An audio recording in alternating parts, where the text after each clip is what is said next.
Olá, esta é uma aula gratuita sobre as raízes do conservadorismo. Como o conteúdo pode ser censurado a qualquer momento, eu peço a você que valorize este conteúdo. Guarde-o consigo e repasse-o ao maior número de pessoas possível. Ao menos às pessoas que você ama, que você quer bem. Entenderemos a origem, nesta aula, a origem do conservadorismo, suas vertentes, seus adversários e seus inimigos, apelidados como a Revolução ou o Sistema. Para quem é esta aula? Para quem busca a verdade e quer entender a batalha cultural, moral e espiritual em que o mundo se encontra, que se estende há milênios e de maneira muito intensa, desde o nascimento de Sua Divina Majestade Nosso Senhor Jesus Cristo. O que você ganha ao assistir esta aula? Não ser mais enganado e definir de que lado você realmente está. Muitos acham que são de esquerda ou de direita e, na verdade, não são nenhuma coisa nem outra, e sim, curiosamente, conservadores. Enquanto que outros acham que são conservadores, enquanto na verdade pensam e agem como liberais e até como revolucionários radicais de esquerda. Identificar-se é importante, é o ponto de partida, tanto quanto entender quem é o nosso inimigo. Por que e quando começou esta guerra, que dá o sofrimento brutal e destruição da espécie humana? Ou, ao contrário, no início de uma nova civilização, mais madura, mais humana, mais inteligente. Esta aula também é importante porque ela pode ser um ponto de partida para que os verdadeiros conservadores, assim identificados não por serem apegados ao passado, e sim por buscarem a verdade e a virtude, com um verdadeiro senso de família e comunidade, é isso que faz o conservador? Buscar a verdade e a virtude com verdadeiro senso de família e comunidade? Grave bem. Buscar a verdade e a virtude com um verdadeiro senso de família e comunidade? E também patriotismo, não nacionalismo, vamos entender a diferença? A organizarem-se e falarem a mesma língua.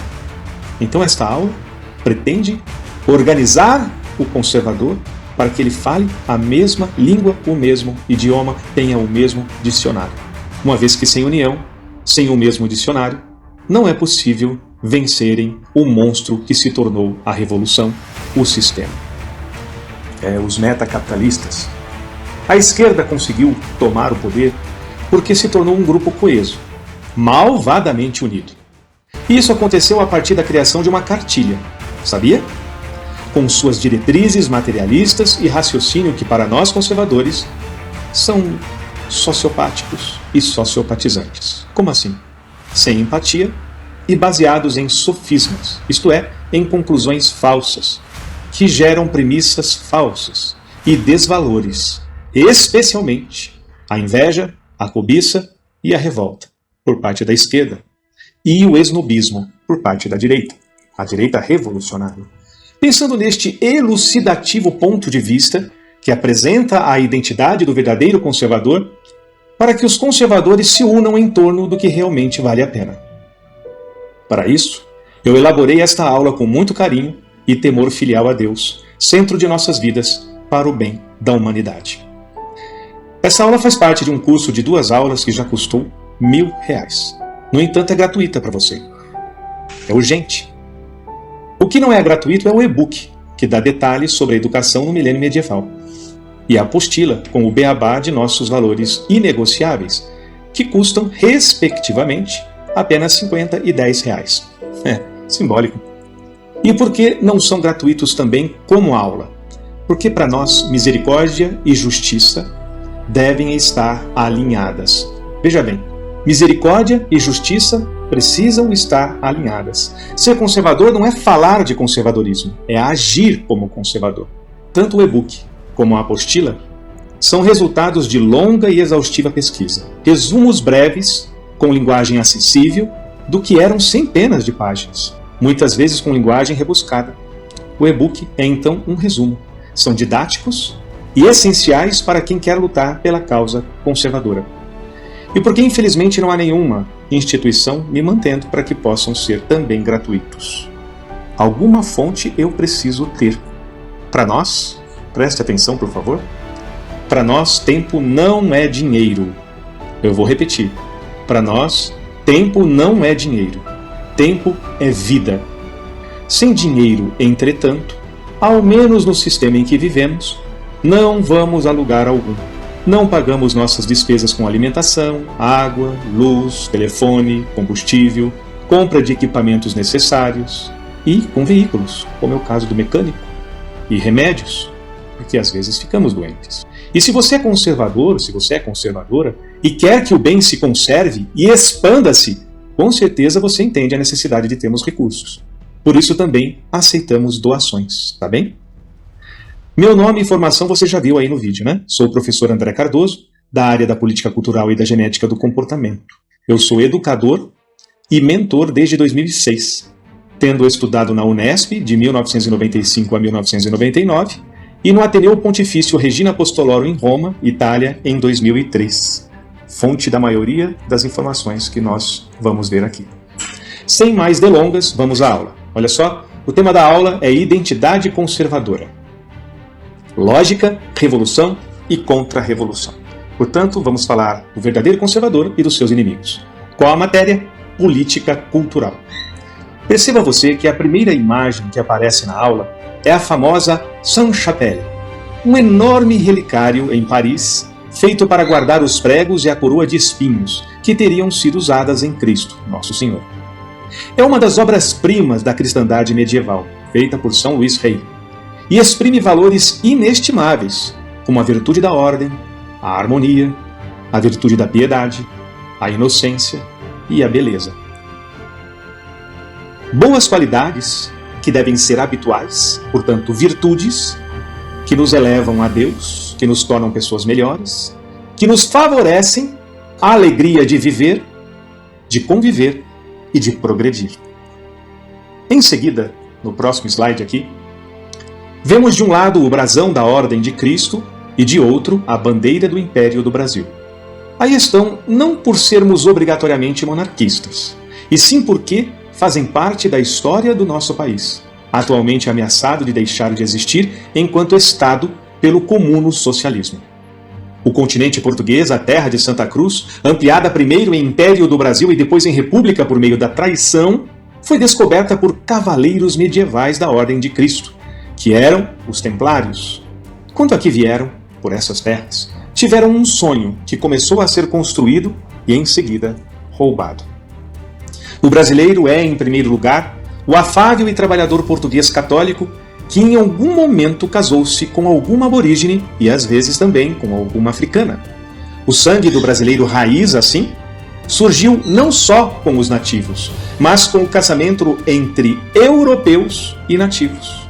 E seu temperamento primaveril de caboclo é piedoso e acolhedor.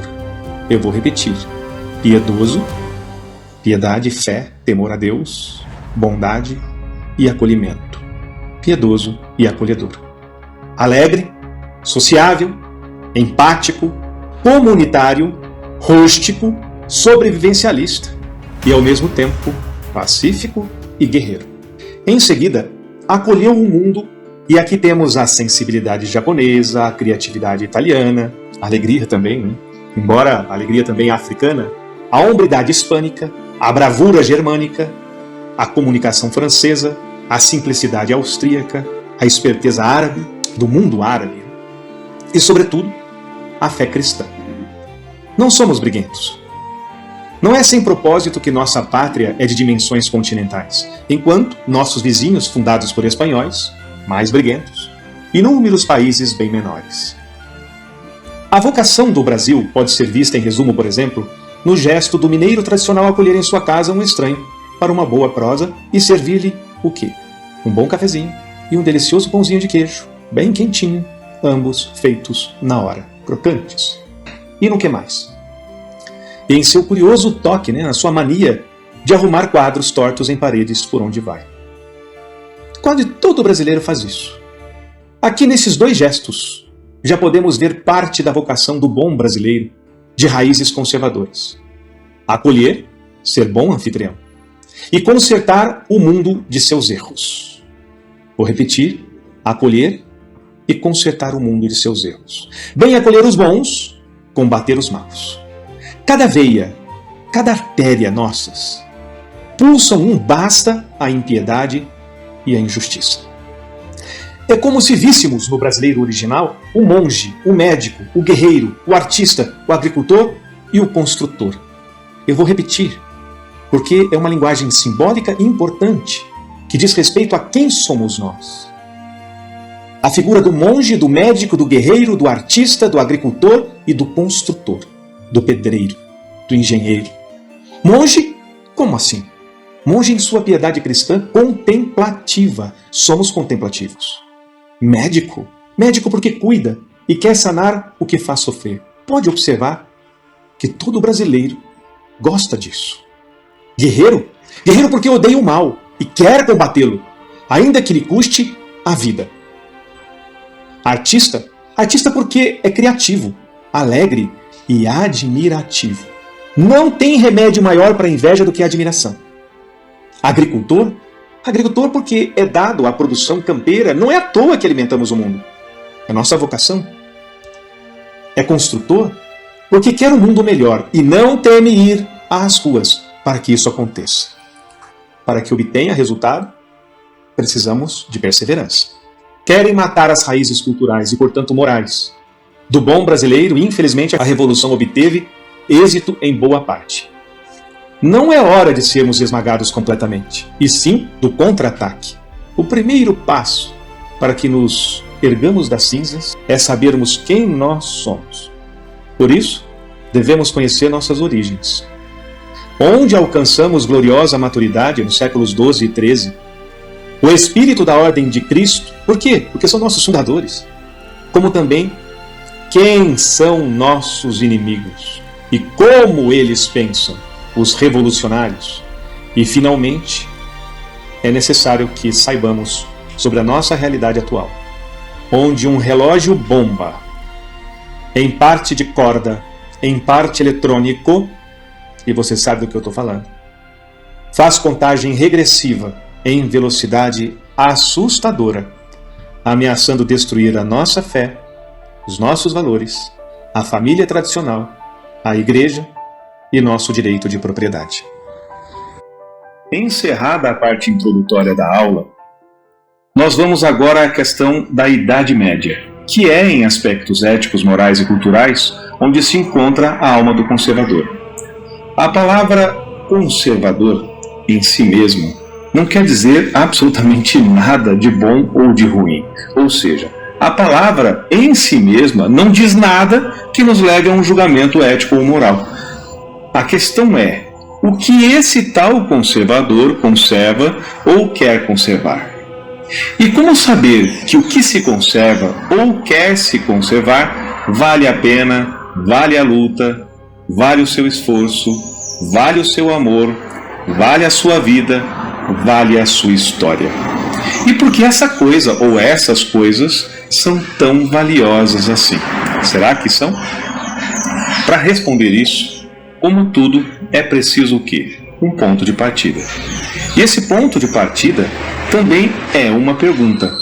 E a primeira pergunta que devemos fazer e responder a nós mesmos é esta: quem é o ser humano para nós? Por quê? Porque a partir da resposta desta pergunta, quem é o ser humano, a definição de ser humano, olha só que interessante, poderemos dizer se somos conservadores e em que proporções. Ou, infelizmente, se somos revolucionários e, se revolucionários, se somos de direita ou de esquerda. Então, vamos à resposta que é sagrada ao conservador. E, falando-se em sagrado, a resposta sobre a definição do ser humano está justamente na Sagrada Escritura. É ela que é, vamos dizer assim, o seu sol. E ela é clara em dizer logo no primeiro livro, o Gênesis, que nós, seres humanos, fomos criados por Deus, à imagem e semelhança dele, de Deus. E foi basicamente para 3 fins, 3 objetivos, 3 finalidades, segundo este mesmo livro. Primeiro, o homem foi criado, segundo esse livro, para conhecer, amar, servir, honrar, glorificar e adorar a Deus. Tudo isso sendo parte de um processo só, que é ser, em concreto, filho, soldado e amigo deste Deus Criador. Segunda finalidade: cuidar do planeta. O livro do Gênesis diz que Deus pediu ao homem que ele identificasse tudo, nomeasse tudo e de tudo cuidasse, e cultivasse a terra. Cuidasse de tudo e cultivasse a terra. A gente não entende bem o que isso quer dizer em termos de paraíso, nem como nós, seres humanos, éramos, exceto que éramos eternos, não morríamos, portanto, nem ficávamos doentes, e que a harmonia reinava sobre a face da terra. Porém, pode-se ter uma ideia. A gente não sabe, mas tem uma ideia. Afinal, embora sejamos uma espécie capaz de fazer muito mal, também somos a única espécie que realmente tem interesse em fazer o bem a outras espécies. Tem interesse e tem inteligência para isso. E, finalmente, uma terceira finalidade, que é perpetuar-se, ter filhos, ser numeroso. Estas três são as três finalidades do homem citadas no Gênesis. Trabalho, portanto, não era castigo, era missão do homem. O castigo veio depois, que é o cansaço, as dores, o desgaste por trabalhar. Então, trabalho é missão. Cansar, se desgastar, dolorir, enfim, aí faz parte da nova natureza. Daí alguém pode se perguntar: como o planeta suportaria tanta gente se o homem não morria? Certamente a ideia, a dado momento, iríamos para outras dimensões. Ao menos é essa a ideia ou a revelação que alguns santos doutores da Igreja nos dão. A questão é que cometemos um erro grave, no meio do caminho, e esse erro repercutiu em toda a criação de Deus. Foi pior que uma bomba atômica. O que fizemos mudou a natureza inteira de todas as criaturas que nós conhecemos e, portanto, o comportamento de tudo. Nós pecamos, nós nos separamos de Deus e fomos destituídos de um estado sublime para um estado de fraqueza, confusão e ignorância que todos nós conhecemos. A humanidade caminha sobre as brasas de suas maldades até hoje. Ninguém pode discordar disso. Embora há 2 milênios e 2 décadas tenhamos uma notícia que mudou o rumo de muitas almas. O próprio Deus separou um povo para si, que nós conhecemos como povo hebreu, e no seio da Puríssima Virgem encarnou-se. Nasceu, teve por tutor e pai adotivo São José e morreu para nos resgatar. Depois ressuscitou. E resgatar do quê? Da incapacidade de sermos salvos. Como é que é isso, hein? De voltarmos para o seio do Pai. Foi entregue à crucificação como um pagamento ao demônio, que é o príncipe deste mundo.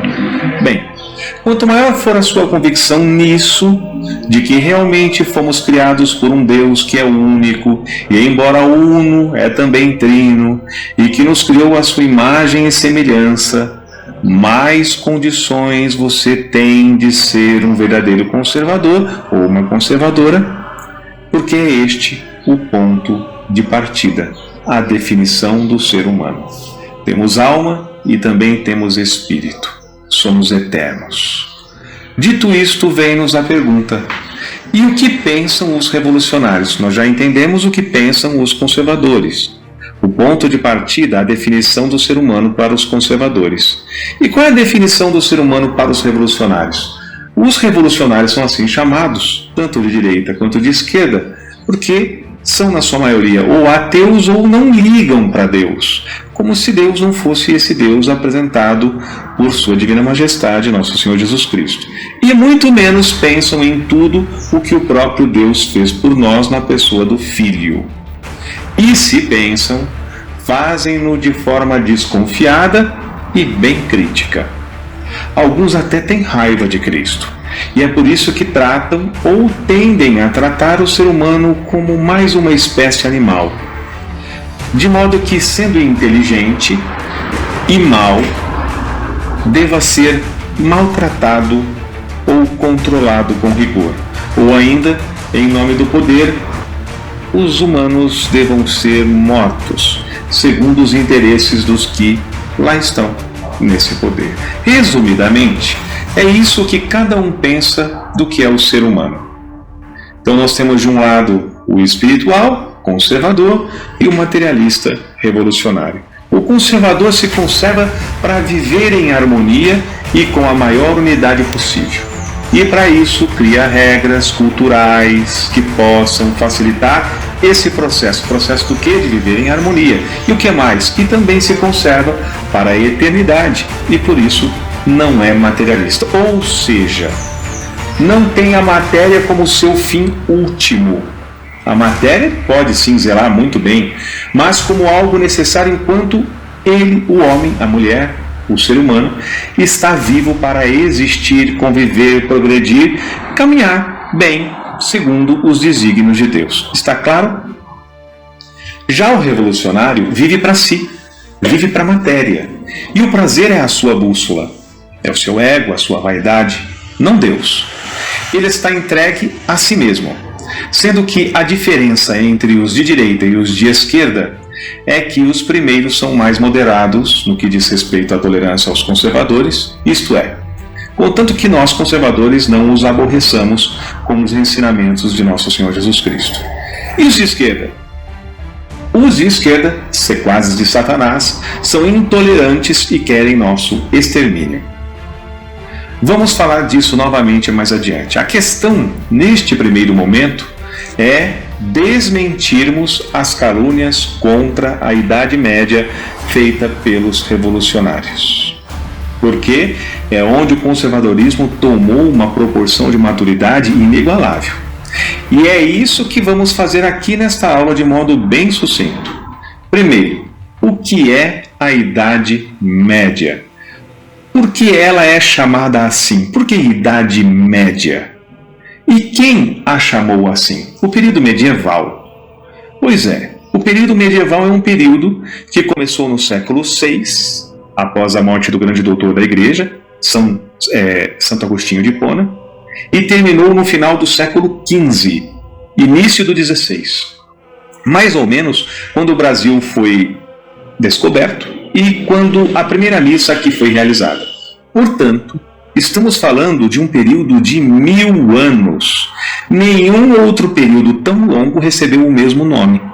Um período, aliás, que pode ser estudado em muitas fases, em muitos pequenos períodos, ao menos 3. Particularmente, eu estudo a Idade Média em 5 fases. O nome ou apelido Idade Média para este milênio, 1000 anos, é decorrente de preconceito. Exatamente, um desprezo dos revolucionários pelos conservadores.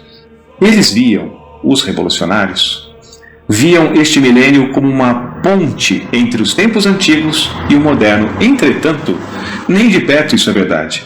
Os 10 séculos medievais são tempos à parte e de características que só aconteceram na Europa. Se houve uma era que se comportou como ponte entre os tempos atuais e os antigos, essa era é o Renascimento. Seja como for, não satisfeitos de chamar um milênio de medievo, lançaram a ideia a partir do século XVIII que se tratou de uma era de trevas. Foi assim que os revolucionários chamaram a Idade Média, a Idade das Trevas. Quem começou essa difamação? Escuta bem, porque poucos sabem disso. Quem começou essa difamação em relação à Idade das Trevas foi um dos pensadores da Revolução Francesa. O nome dele, Voltaire. A verdade é que os primeiros 3 séculos da Idade Média foram realmente terríveis, mas para quem? Para os monges católicos. Porque tudo o que eles faziam em termos civilizatórios era destruído pelos bárbaros, principalmente e mais frequentemente pelos bárbaros arianos. Os arianos, eles eram cristãos também, mas odiavam tudo que era romano, incluindo, claro, a escrita, e por causa disso, um pedagogo inglês chamou esse período, esses primeiros 3 séculos da Idade Média, de A Longa Noite Escura Medieval. Entendeu? E posteriormente, o período das trevas dos medievais. Veja, de 1000 anos, ele está falando sobre 300 anos. Voltaire leu essa abordagem do tal pedagogo inglês e encontrou nisso uma inspiração. Por que, pensou ele, não chamar todo o milênio de Idade das Trevas? E foi o que ele fez, sendo repetido por todos os demais revolucionários durante todo o Renascimento e até os tempos atuais, seguindo a máxima que diz: conte uma mentira inúmeras vezes, e principalmente se forem várias pessoas contando a mesma coisa, e ela parecerá verdadeira.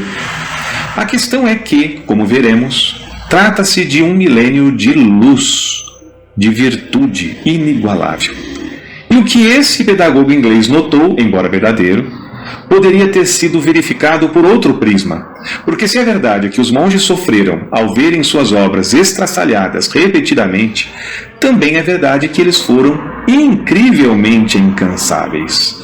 Incrivelmente incansáveis. Se os primeiros 3 ou 4 séculos foram difíceis, foram noites escuras, que brilhantes foram as estrelas no céu dessa noite. Se de um lado abundou o pecado, de outro, super profusas foram as graças. Como vocês podem perceber, eu estou pulando alguns detalhes dos slides, né? É porque nós vamos ver isso com mais calma na aula fechada, tudo bem? Inclusive também é por esse motivo que eu peço a vocês a aquisição do e-book Educação e Idade Média, o milênio mais desconhecido e difamado da história da humanidade, que com empenho eu escrevi. É um resumo bem feito, como vocês vão ver. E além de bem feito, tem uma parte 2 sobre a personalidade humana e a leitura facial, também muito interessante, com abordagem cristã sui generis, viu? Muito prática, muito rica. Vejamos assim alguns princípios que identificam a mentalidade do homem e da mulher medievais. Em primeiro lugar, o amor incomparável pela verdade. É deste amor à verdade, aliás, que à luz do Evangelho de Cristo nascerá a doutrina cristã e nesta doutrina cristã, a moral cristã. Neste período, o conceito de liberdade consequente é o mais límpido possível. E se você quiser, você pode pausar o vídeo agora e ler estes 12 itens com calma. Tudo bem? Pode pausar se você quiser. Agora, aqui neste outro quadro, vemos as palavras-chave da mentalidade medieval. Olha só. No triângulo, à sua esquerda, vemos, substituindo os termos confiança, admiração e ideal em comum, são as coisas mais importantes para que haja união entre as pessoas. Nós vemos o que? As palavras verdade, né, no lugar de confiança, beleza, no lugar de admiração, e bondade, no lugar de bem em comum, né, ou ideal em comum. Em latim, verum, bonum e pulcrum. Verum, verdade, bonum, o bem, e pulcrum, beleza, esplendor. No quadrado, à sua direita, vemos os pilares misericórdia e justiça, do Evangelho, né? Associados ao domínio próprio, porque quem pode se dizer confiável se não tem autocontrole? É uma caixa de surpresa, né? E ao senso profundo de família e comunidade. Sem esse senso não existe conservador. É daqui que vai sair a tradição, tá? Em Cristo, esta é a alma, o coração do conservador. E quando alguém chama isto de ultraconservador, presta atenção, é porque quer relativizar, ou seja, é para defumar a coisa, é para esfumaciar, entendeu? É mal falar. Como quiseram fazer, por exemplo, com um padre brasileiro, católico, padre Paulo Ricardo de Azevedo Júnior, por exemplo, chamando-o, não sei se vocês leram isso, de ultracatólico. Como ultracatólico? O que é isso? O que é ser ultracatólico? Como se ser fiel, ser coerente, não ser hipócrita, o tal ultra, né, fosse um defeito. Defeito para eles, claro, defeito para eles, os revolucionários, que odeiam tudo isso. Está claro? Dito isto, então, vamos agora à revolução.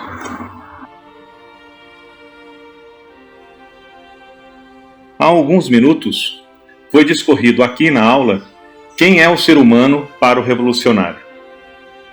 Simplificando, o ser humano é um ser cretino, inteligente, que se não for interessante, deve ser descartado. Posso repetir?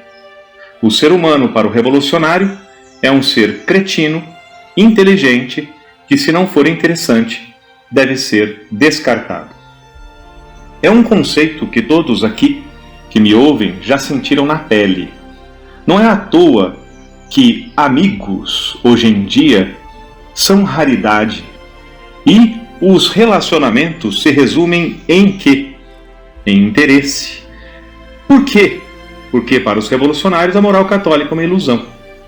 Está claro, uma ilusão. Mas o que significa a palavra revolução? O primeiro significado nos parece positivo e foi usado por Copérnico para descrever a volta da Lua no planeta Terra. Do latim revolvere, significa literalmente dar a volta em alguma coisa, sair de um ponto e voltar a este ponto. Ou revolver. E quando se trata de revolver, por exemplo, a terra, é um processo importante na agricultura. Quem mexe com terra sabe disso. Por quê? Porque se trata de arejar a terra. Porém, não é este o sentido que prevalece para a revolução quando se trata do tema que estamos falando. E é bom que fique claro isso daí, viu? Revolução tem outro significado e é negativo. Significado de revolta.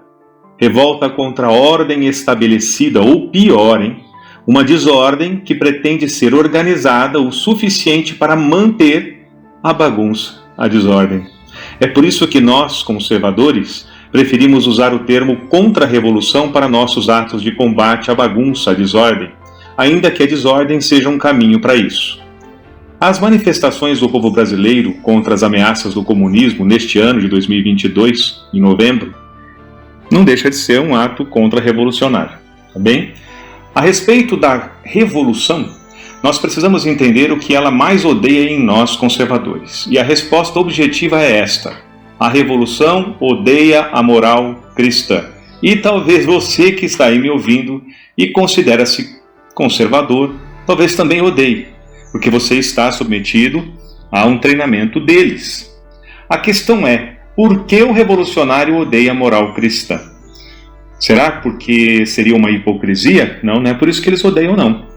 Ainda que hajam hipócritas, toda aquela raça de víboras que ensina uma coisa e vive outra, a moral em si não tem culpa do desobediente, do infiel, do hipócrita. O hipócrita deve ser condenado por sua hipocrisia, não pela moral cristã. Tá certo?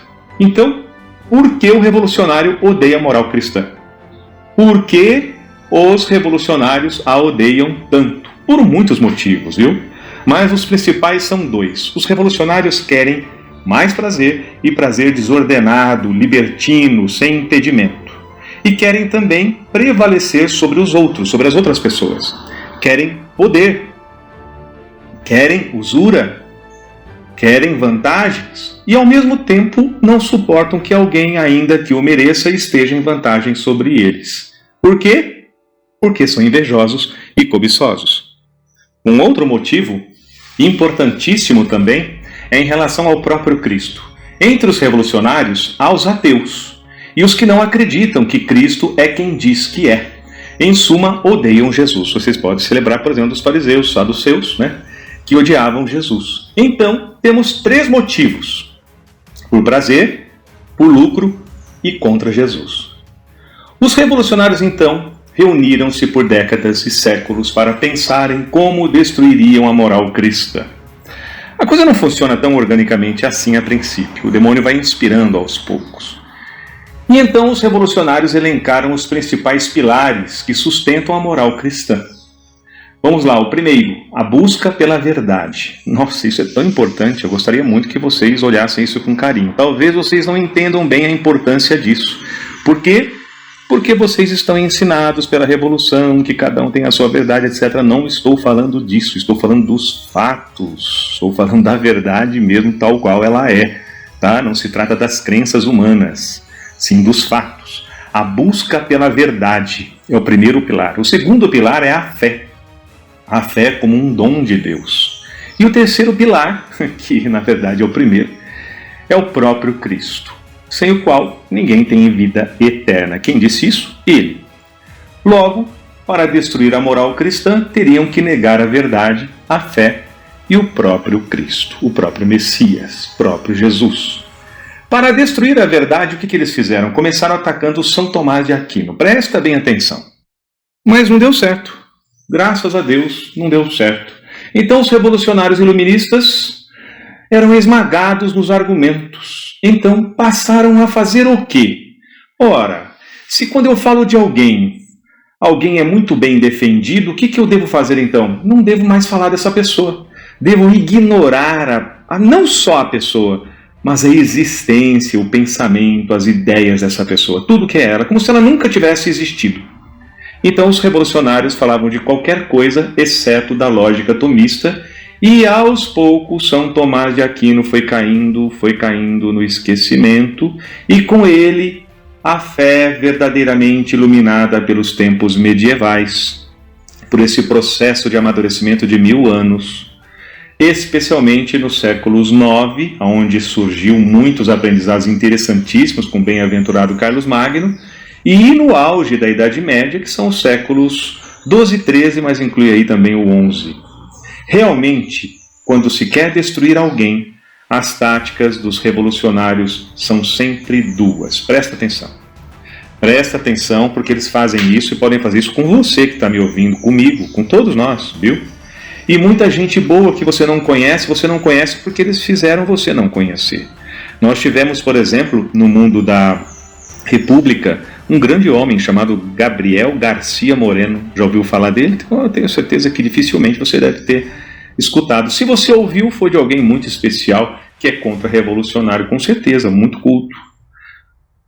Ora, os revolucionários sempre fazem o seguinte: ou caluniam, difamam, mentem, como fizeram com a Idade Média, por exemplo, chamando de Idade das Trevas, de maneira que sempre quando querem falar que algo é mal, o que eles fazem? Algo mal pensado, rude, etc., eles dizem, nossa, medieval. Em tom o quê? De desprezo, né? Ih, Deus me livre, vamos voltar para o direito medieval? Não é sempre assim? Credo, olha, isso aí está parecendo uma coisa medieval, né? Ou simplesmente eles fingem não existir. Ou é desprezo, ou fingem não existir. Que a coisa que eles odeiam não existe. Como a grande mídia está fazendo, por exemplo, com o quê? Com as nossas manifestações contra o comunismo e contra as fraudes, por exemplo. Não é verdade? São milhões de pessoas nas ruas e não aparecem na televisão. E como fez com São Tomás de Aquino e com tantas pessoas do bem. Não me espantará, portanto, se eles fizerem isso com essa aula, né? Não é isso? E se fizerem com a consequência, poucos terão acesso a esta aula. Então, qual a sua missão? Como contra-revolucionário, como conservador, difundir a aula, claro. Ok, voltando à nossa aula então, no que diz respeito ao ódio da revolução contra a moral cristã e como ela passou a atacá-la para livrar-se desta moral cristã. Contra a verdade, o que a revolução fez? Ela implementou a ideia de que verdade e crença são as mesmas coisas. Não são, mas isso pegou. De tal maneira que é comum hoje em dia ouvirmos qualquer pessoa afirmar que, por exemplo, cada um tem a sua verdade. Não tem. A verdade não está no ser humano. A verdade é um objeto ao alcance do ser humano. Mas, para os revolucionários, crença e verdade são as mesmas coisas. E, portanto, se cada um tem a sua crença que acredita ser verdadeira, logo, presta atenção que é um sofisma, hein? Cada um, em tese, tem a sua verdade. Por quê? Porque o homem é a medida de todas as coisas. São armadilhas de significado, são engodos semânticos. E com isso eles aderiram ao pensamento sofista. Pois é. E o que é sofisma? Sofisma é todo raciocínio que, partindo de verdades ou não, ou de meias verdades, de mentiras, ou de outras verdades mais mal colocadas, eles concluem coisas erradas para enganar as pessoas. Às vezes um sofisma é feito sem querer, sem maldade, a pessoa só não raciocinou direito, mas a maioria dos sofismas, quando são chamados de sofismas, tem a intenção. Além disso, então, além de confundir verdade e crença e entrar toda essa questão do sofismo, o que eles fizeram? Eles relativizaram tudo. Como odeiam e negam a moral cristã, confundem de propósito conceitos morais e não morais. De maneira que também se tornou usual entre as pessoas o conceito de que o bem e o mal são relativos enquanto não são. Veja bem, quando a gente fala que uma coisa de fato pertence ao bem ou ao mal, nós estamos falando do espírito. As coisas em si, tudo que não tem espírito, não pertence ao bem ou ao mal. Podem ser vantajosas ou não, né? E porque o bem e o mal não está nas coisas, e sim em que? Na alma humana. Apenas o espírito humano é moral. Coloque isso como um conceito. Qualquer outra criatura dotada de matéria pode ser vantajosa ou não, agradável ou não, mas isso não quer dizer que sejam realmente boas ou más, moralmente falando. Elas não fazem parte do bem ou do mal. Deus é o bem. Sofismar, confundir conceitos, implementar erros gramaticais, isso é outra coisa, viu? Fazer armadilhas e conceitos errados. E o mais importante, negar que a verdade existe, faz tudo isso parte da estratégia, da tática, da revolução. Quanto à fé, negá-la foi mais fácil. Primeiro, lutaram pelo raciocínio de que o racionalismo cético é que deve mandar, onde apenas as coisas percebidas pelos 5 sentidos externos existem. Depois, admitiram jocosamente, ou seja, como piada, que alguma coisa fora do plano material poderia existir sim, mas apenas na imaginação humana. Percebeu? O que seria o caso, por exemplo, da existência de Deus e de tudo que a fé propõe e não pode provar por meios científicos. Olha só como são maliciosos. Foi quando meteram a ciência no lugar de Deus. Presta bem atenção que isso é importante. A ciência, que na Idade Média, sobretudo no século XII e XIII, ganhou a vocação de ser uma ferramenta para se buscar a verdade, e por isso que as universidades foram criadas pela Igreja Católica. No Renascimento, essa mesma ciência foi descaracterizada e passou a ser não mais a buscadora, mas a dona da verdade, a proprietária.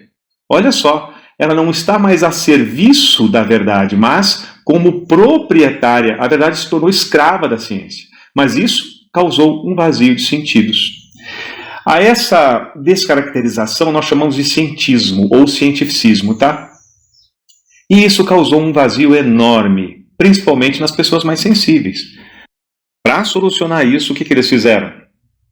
Criaram o conceito de pluralismo de crenças, o espiritualismo. No entanto, enquanto metiam tudo isso na cabeça das pessoas, preste atenção, a igreja os combatia. Então, definiram-se como anticlericais. Pois é, tudo podia, exceto a Igreja Católica. Tudo era válido, exceto o catolicismo. E atualmente incluíram também os evangélicos. Por quê? Porque existe amor verdadeiro por Deus. Não estamos falando sobre lógica teológica, estamos falando sobre amor, sobre sinceridade. É isso que pega neles. Qualquer cristão que seja identificado como hipócrita é um prato cheio para eles. Eles jogarem pedra na gente. Porém, toda pessoa que arrebanha fiéis a Jesus Cristo é detestada por eles, a não ser que for um grande santo, né? Como Dom Bosco, por exemplo, muitos revolucionários odiavam a Igreja Católica e respeitavam Dom Bosco. E a questão é a seguinte: por que odeiam quem realmente arrebanha pessoas para junto de Jesus Cristo? Porque junto dele, junto de Cristo, está a verdade. E com a verdade está a moral cristã que os condena em suas iniquidades. Você entendeu? De volta, eles estão aqui combatendo a verdade, a fé, a moral e Jesus, sempre, para serem libertinos e explorarem as pessoas. Então, surgem entre moderados e extremistas, entre os que vão ser chamados de direita e de esquerda, contra a Igreja Católica, os que defendem, presta atenção, a laicidade, porque até os esquerdistas ensinam errado isso. Então, a direita defende laicidade, a esquerda defende laicismo. Tem diferença? Tem diferença sim, de conceito. Um Estado laico e um Estado laicista são duas coisas diferentes. Às vezes as pessoas dizem, nossa, mas o Brasil é um Estado laico. Sim, ele é laico, não laicista. Qual é a diferença? Nós vamos falar daqui a pouquinho. Olha, os revolucionários matariam os nobres não por serem nobres, mas por serem católicos. Era preciso destruir toda influência da igreja na cultura, a começar pela política. Na pirâmide dos poderes, seria preciso perverter e renovar de cima para baixo, mais rápido.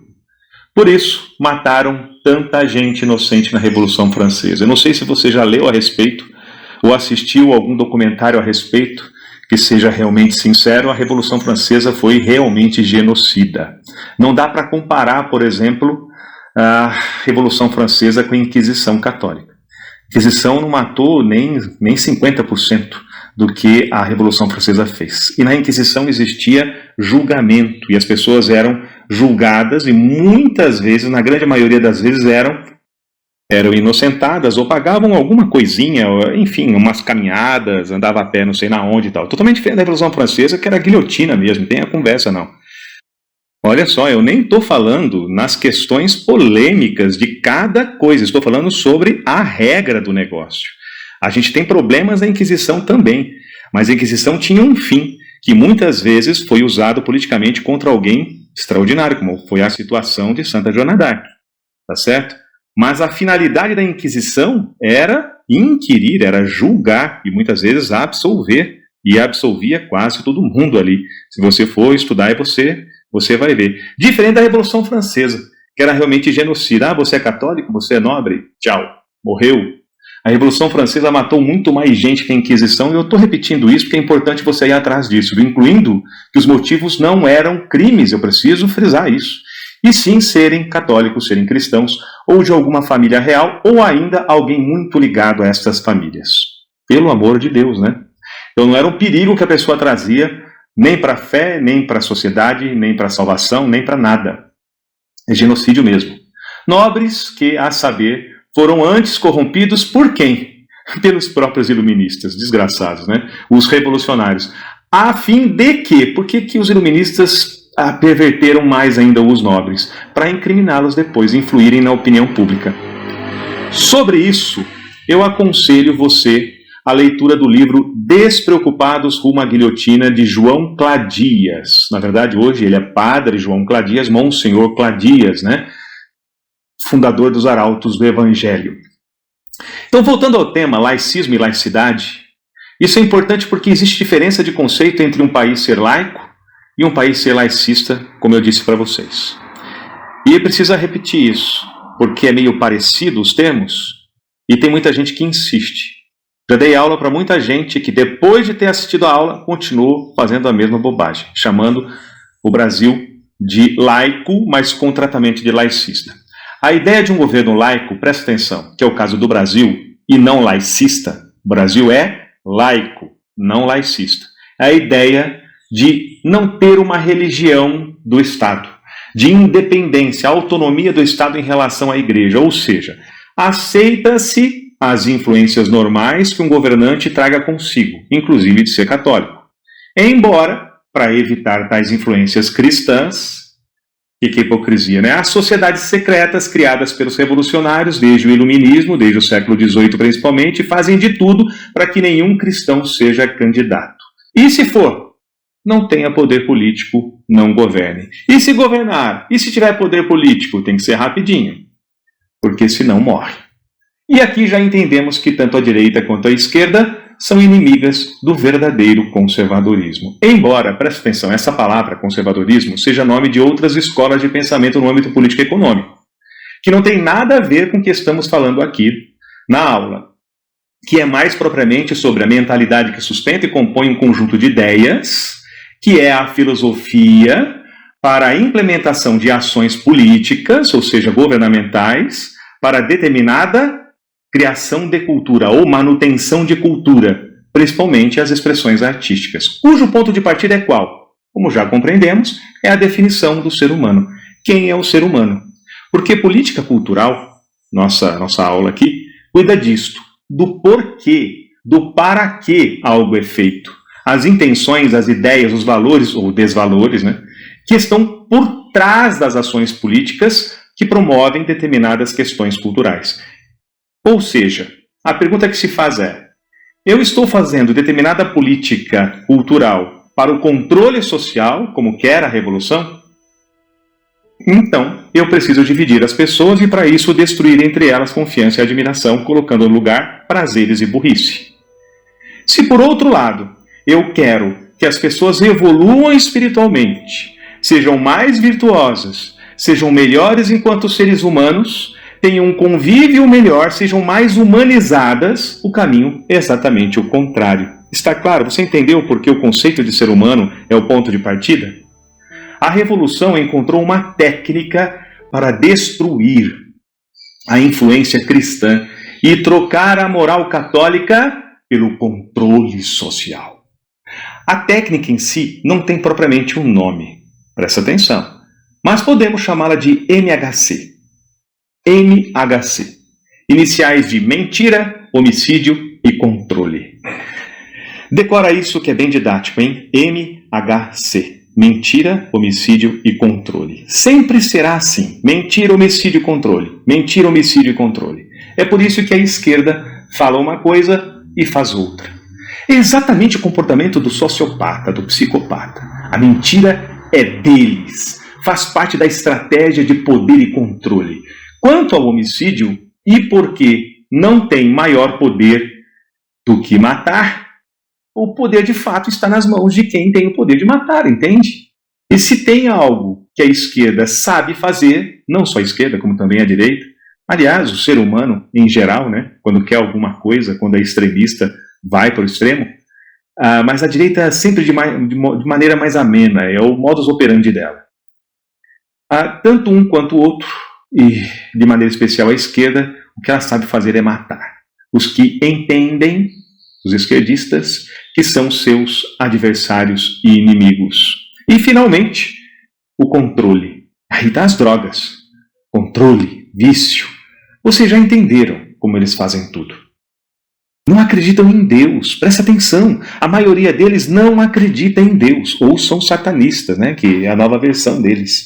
Claramente satanista. Apesar de que Karl Marx era satanista e outros mais também eram bruxos, né? Faziam parte aí de rituais satânicos. Está muito claro isso?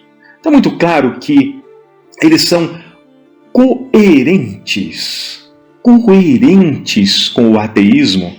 Eles realmente não acreditam em Deus. E você, conservador, tem dificuldade de entender isso. Eles são coerentes. Não é que eles têm dificuldade de crer em Deus, como talvez você tenha.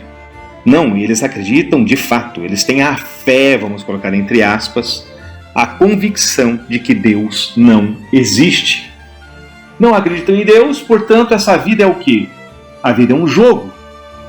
E quem ganha esse jogo? Quem é mais selvagem, esperto, mentiroso, terrível? Estou sendo claro?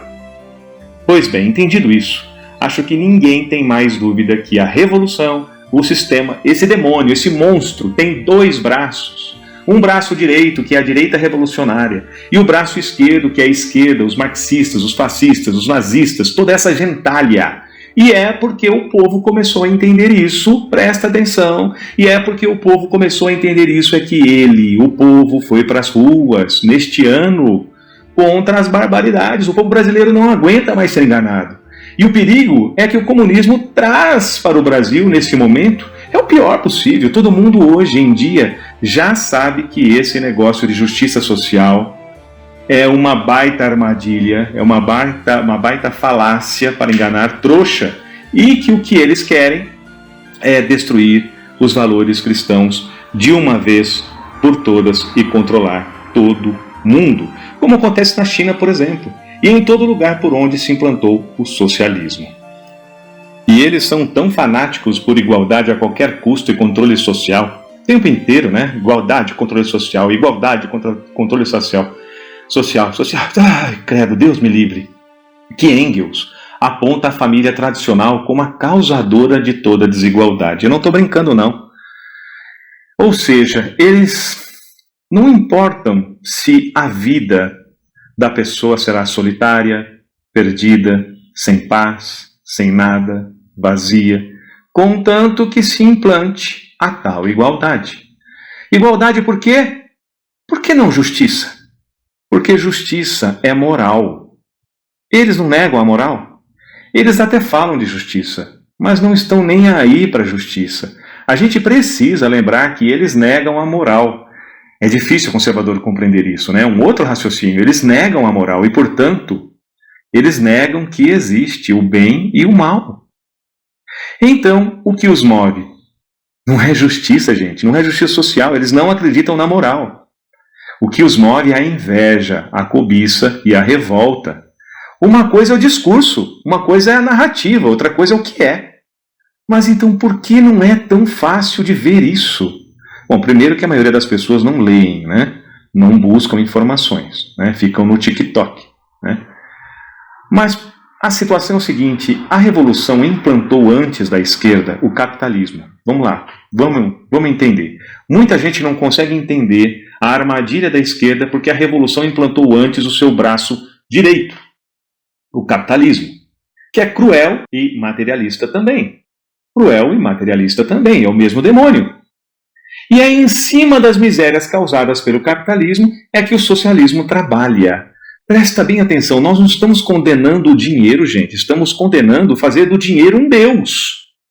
É diferente. Quando você faz qualquer coisa para ter o dinheiro, é diferente do que você realmente é inteligente para ter um recurso e fazer coisas boas de maneira mais rápida por ter mais dinheiro. É diferente você ter como meta o reino de Deus, e você usa o dinheiro para isso, e você ter o dinheiro como meta, né? Não é difícil de entender.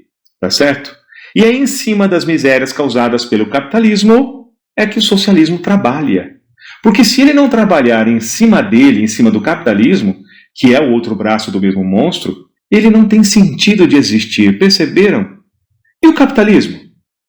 Se é também um braço do mesmo demônio, o que fazer? É um braço sim, é do mesmo monstro.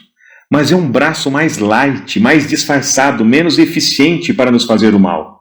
Se a igreja fizer a parte dela direitinho, ela consegue trabalhar e converter muita gente num ambiente desgraçado da direita, mas consegue. A direita revolucionária é ruim, é materialista, é snob, é egoísta, é injusta, é hipócrita, mas ainda há liberdade. E este é o cerne da questão. Este é o cerne da questão. E cada um faz como acha que é melhor quando se tem liberdade. No comunismo, não. Para o comunista, só há um jeito de agradar o Estado, que é ser um deles. Porque se não for, se achar ruim, eles prendem, eles torturam, eles matam. Sempre foi assim e sempre será. Está na cartilha deles serem assim. Leia o Capital, leia a Origem da Família, Engels. Desgraçados, viu? Sem falar que no socialismo, tudo se torna do Estado. E sem liberdade, todos os que não são o Estado estão dominados. E o reino da corrupção encontra o seu maldito clímax. Como é que é isso? Na miséria generalizada, um saco de arroz, um sanduíche, um pão, pode levar uma pessoa a fazer atrocidades. Reparou? É um mundo sem moral, sem Deus, estressado, vazio, pobre, miserável e cheio de tramóias por causa disso. E aonde há miséria, a educação não prospera. A gente não tem cabeça para isso quando não tem o que comer, quando não tem uma casa, quando não tem nada. Entende? Foi o que aconteceu, por exemplo, com a igreja, né, nas mãos do maldito rei, neto de São Luís Rei, né? Filipe o Belo, na verdade, o narcisista. Então, voltando aqui à nossa aula, o que o comunismo fez, por onde passou, jamais foi o que ele prometeu. Presta bem atenção que isso é fundamental. E sim, o que ele fez? Ruína. E deixou todo mundo dependente. E entende isso? Se você não entender, fica difícil. Ou é melhor ser presa desses estelionatários? Porque é isso que eles são, estelionatários. Por isso, ler é importante? Sim, muito importante. Leia o e-book que acompanha essa aula. É importante, adquira, compre, ajude a gente. Os próprios pensadores comunistas ensinam essas coisas que eu estou ensinando aqui. Eles falam disso, não uma interpretação. Eles deixam isso tudo assim às claras. A diferença é que eles dizem para orientar os sequazes deles, enquanto eu estou aqui ensinando para que você se defenda dessa porcaria toda. E, sobretudo, o enfraquecimento brutal e até o fim do que eles sempre declararam odiar. porque é isso que eles querem. O enfraquecimento brutal e até o fim, o extermínio, do que eles sempre declararam odiar: a moral cristã. Você vai ter que decorar isso, viu? É isso, eu não acho, é. E se eles declaram tudo isso abertamente, porque ainda assim tem gente defendendo o socialismo? Por quê? Porque quem defende o socialismo não presta. E tem um outro motivo. Todos os pensadores socialistas são sociopatas, sem exceção. E o italiano chamado Antonio Gramsci ocupa a cadeira mais enferrujada e covarde dentre os magos do mal. Esse Antonio Gramsci, esse italiano, articulou algo muito mais inteligente e perverso do que Marx, do que Engels, que todos os outros. De todos os outros que antecederam a ele. Maldito. Conquistar por meio da comunicação e da educação ao invés da luta armada. E entre as ferramentas para enganar o oponente, conquistar e ocupar o território está o que chamamos de engodo semântico. A palavra engodo significa armadilha, certo? E semântico diz respeito ao significado. Então, engodo semântico, armadilha de significado. É o uso da palavra com um significado que só quem usa a palavra sabe. Olha aqui, que coisa mais miserável, né? Que coisa mais covarde. E o ouvinte acha que está entendendo e não está. Entende que este é o raciocínio de um sociopata? Que vê na vida apenas um jogo, onde ele tem que ganhar e ponto final. É o raciocínio da esquerda. No dicionário desse desgraçado, por exemplo, a palavra inocência, desgraçado significa aquele que está fora da graça de Deus, viu? Por exemplo, a palavra inocência não significa pureza de coração, retidão, o oposto de culpa de crime, né? Ou você é culpado, você é inocente, como princípio de santidade. Não. Para Gramsci, inocente, presta atenção, é quem faz qualquer coisa para a implantação do comunismo. É por isso, por exemplo, que Lula da Silva diz tanto que é inocente. Oh, coitado, como ele é inocente. E todo mundo acha que ele está mentindo. Sim, no dicionário clássico ele está mentindo, sim, mas no dicionário de Gramsci, não. Lula, ele fala isso porque ele está dizendo aos deles, aos socialistas, que não há quem seja mais favorável à causa socialista do que ele. E a turma dele entende. Quem não entende é você. Quem fica confuso é você, que é conservador ou é de direita, ou não é nada, entende? Não sabe de nada, não tem causa nenhuma, é um sujeito, é um morador de cima do muro, né? É um morador de muro, né? O maldito Gramsci fez o seguinte raciocínio. Presta atenção. Jesus não é chamado de o inocente dos inocentes por ter dado a sua vida pela implantação de seu reino, o reino de Deus, da nossa conversão, da nossa salvação? Então, inocente passou a ser o nome daquele que faz qualquer coisa para a implantação do socialismo. Veja até onde vai a mente de alguém que nega que o bem e o mal existem. Eles são coerentes com o ateísmo deles e com a negação da moral e com tudo aquilo que eles negam e dizem que pode ser sem poder. Entendeu? Eles são coerentes com o mal. Outra palavra importante, mas mal para a gente. Porque somos nós, conservadores, que acreditamos na moral. Porque nós dizemos que o homem tem espírito. E se o homem tem espírito, está sujeito à moral. Outra palavra importante diz respeito à democracia. Para o comunista, e isso está igualmente declarado em diversos livros de cabeceiras deles, viu? Deles, dos socialistas. Nada é tão desprezível quanto a democracia, exceto para que eles cheguem ao poder. Eu vou repetir isso que é importante. Para os comunistas, nada é tão desprezível quanto a democracia, exceto para que eles cheguem ao poder. Por quê? Porque eles defendem a ditadura do proletariado, da minoria. E o que é democracia? Classicamente, democracia é o governo da maioria, através de seus representantes. Mas para eles, e assim articulou o Gramsci, democracia passou a ser o apelido que eles dão para a causa socialista. Então, todas as vezes que você encontra lá um membro do STF ou qualquer outra pessoa ali falando de democracia e você fica com um nó na cabeça, não fica não, ele está falando sobre a causa socialista. E a democracia mais uma vez venceu, ou seja, a causa socialista mais uma vez venceu. É por isso que eles falam tanto de democracia e quem não é socialista fica sem entender, achando que eles são loucos. Olha aqui, escuta bem. Eles são maus, incrédulos, impiedosos, jogadores inescrupulosos, covardes, não bobos. É cúmulo do cinismo, exatamente isso, o cúmulo do cinismo.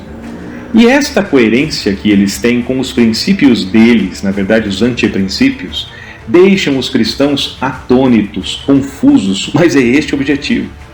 Não deveria deixar, gente.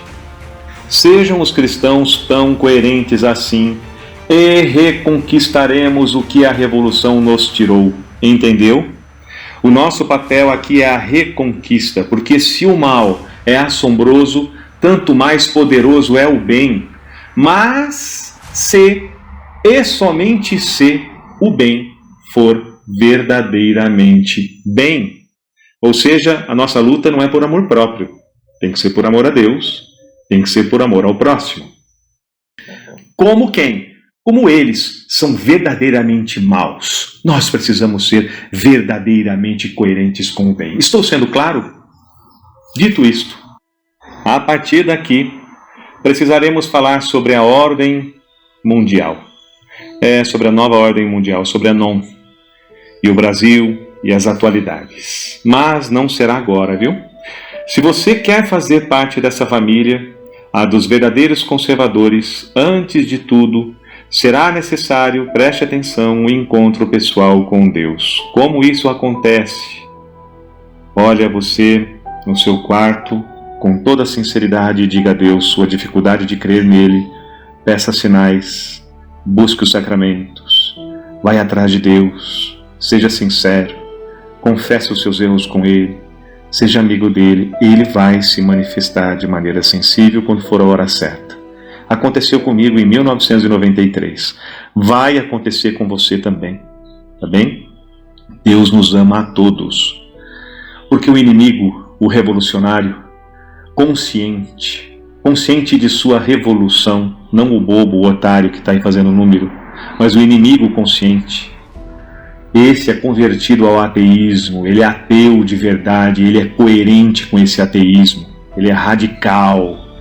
E muitas vezes é radical e coerente com o demônio, porque existe aqueles que são satanistas. Eu não estou brincando, não. É real isso. É estranho para nós, mas isso é real. Ainda que eles neguem a existência do demônio. Isso não quer dizer nada. No caso do demônio, não é necessário fé, viu? Basta deixar ele agir. Ele é entrão, diferente de Deus. E para fazer frente a esse tipo de gente, ao revolucionário, nós precisamos estar com Deus, porque é pela causa de Deus. Nós precisamos ser tão coerentes quanto o revolucionário é com as trevas, mas nós precisamos ser coerentes com a luz. A diferença, preste atenção, está aí, é que o inimigo é coerente com as trevas. Ele realmente não acredita em Deus. Você não está entendendo ainda? Ele é materialista, sim. Ele tem convicção na inexistência de Deus. Diferente de muitos dos cristãos que têm dificuldade, que têm problema com a fé, não é esse o caso. É a bandeira dele o ateísmo.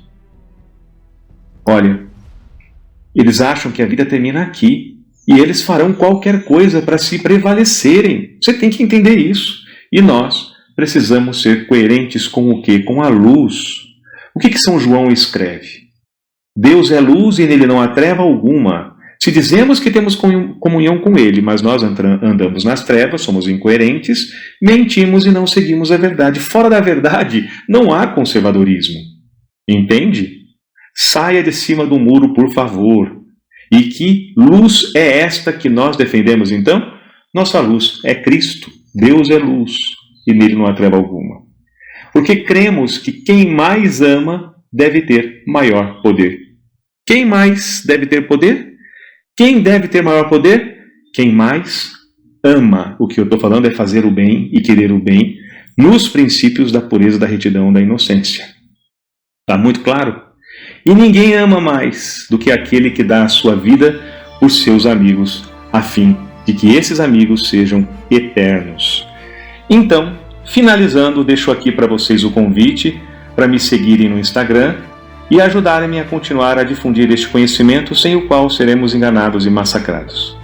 Para quem puder e quiser fazer doações e comprar a apostila e o e-book que acompanham esse estudo, o Pix está aí abaixo.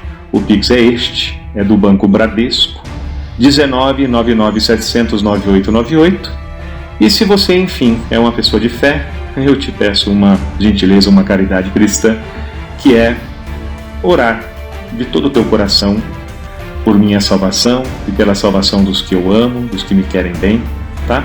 E enfim, compartilhe com o maior número de pessoas que você conhece essa aula.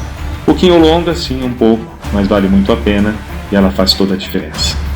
Então, eu encerro com um brado contra o orgulho do maldito Satanás. Aliás, ele é a própria maldição, né? Contra o orgulho dele, que não suporta o bem das criaturas de Deus, especialmente o bem da humanidade. Ele não suporta, ele se irrita o tempo inteiro, principalmente com a mãe de Jesus. Eu encerro dizendo salve Maria. E finalmente, pela liberdade consequente, viva Cristo Rei! Viva Cristo Rei! Um grande abraço a todos, obrigado pela atenção.